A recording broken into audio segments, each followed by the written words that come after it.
Hello friends, welcome back to my channel. मी पूजा तुमचं माझ्या चॅनलवर आज खूप खूप मनापासून स्वागत करते. आज मी छान असा गाजराचा हलवा करणार आहे.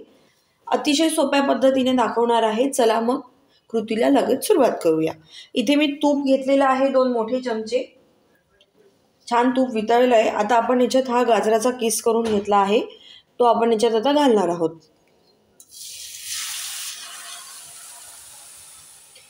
मी इथे 2 किलो गाजर घेतले होते आणि या भांड्याच्या साईजने माझं असं हे 4 वेळा भरलंय.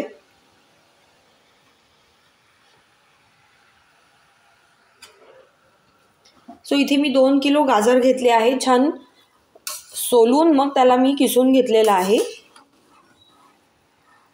आता याला आपल्याला छान 5 ते 10 मिनिटं छान परतून घ्यायचं आहे तुपावर. हे थोडे श्रिंक होईल. एक छान आता 5 ते 10 मिनिटं मी याला छान परतून घेतलेलं आहे तुपावर. छान कलर पण थोडाफार चेंज व्हायला लागला आहे. आता या स्टेजला आपण याच्यात दूध ॲड करणार आहोत. मी 1 लिटर दुधावरची साय अख्खी घेतलेली आहे आणि जवळजवळ मी 1 ते 1.5 कप दूध घालणार आहे आधी.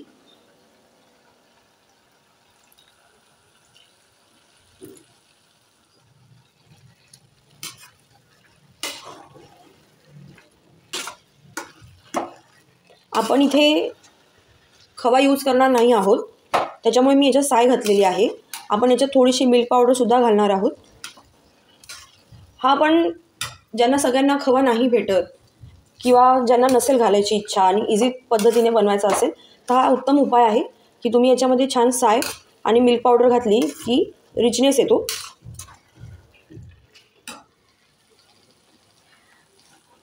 परत छान 5 ते 10 मिनिटं परतल्यानंतर आता आपण या स्टेजला आता साखर घालणार आहोत.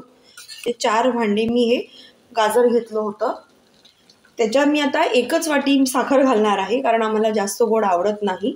पण तुम्हाला एकदम तंतोतंत माप हवं असेल तर जर तुम्ही हे 4 भांड्याच्या गाजर घेत असाल तर त्याच्या 2 वाटी तुम्ही साखर घाला, म्हणजे एकदम ऑथेंटिक तुम्हाला टेस्ट भेटेल.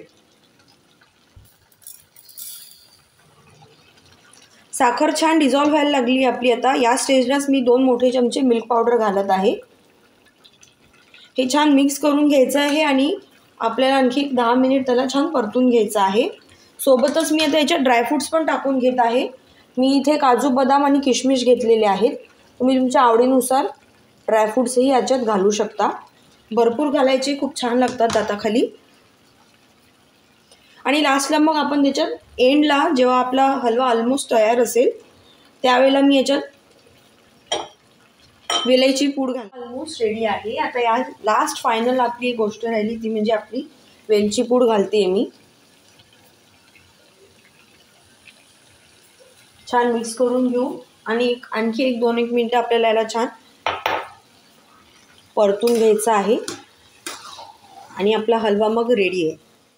आपला गाजराचा हलवा हा एकदम रेडी झालेला आहे. खूप टेम्पटिंग आणि यमी असा गाजराचा हलवा आपला रेडी आहे. चला तर मग सर्व करूया. सो फ्रेंड्स, अशा तऱ्हेने आपला गाजराचा हलवा एकदम टेस्टी यमी असा गाजराचा हलवा अगदी सोप्या पद्धतीने तयार झालेला आहे. तुम्ही बघू शकत असाल किती टेम्पटिंग आणि यमी दिसतोय. बघता क्षणी कोणाच्याही तोंडाला पाणी सुटेल इतका हा टेस्टी झालेला गाजराचा हलवा आहे. तुम्ही नक्की ही रेसिपी ट्राय करा. माझ्या चॅनलला सबस्क्राईब करायला विसरू नका. बरेच लोक माझं व्हिडिओ बघतात पण माझ्या चॅनलला सबस्क्राईब करत नाहीत, तर प्लीज प्लीज प्लीज सबस्क्राईब करा. हे एकदम विनामूल्य आहे. तुमचे कोणत्याही प्रकारचे पैसे आज जात नाही. मला नक्कीच तुम्ही सपोर्ट करा.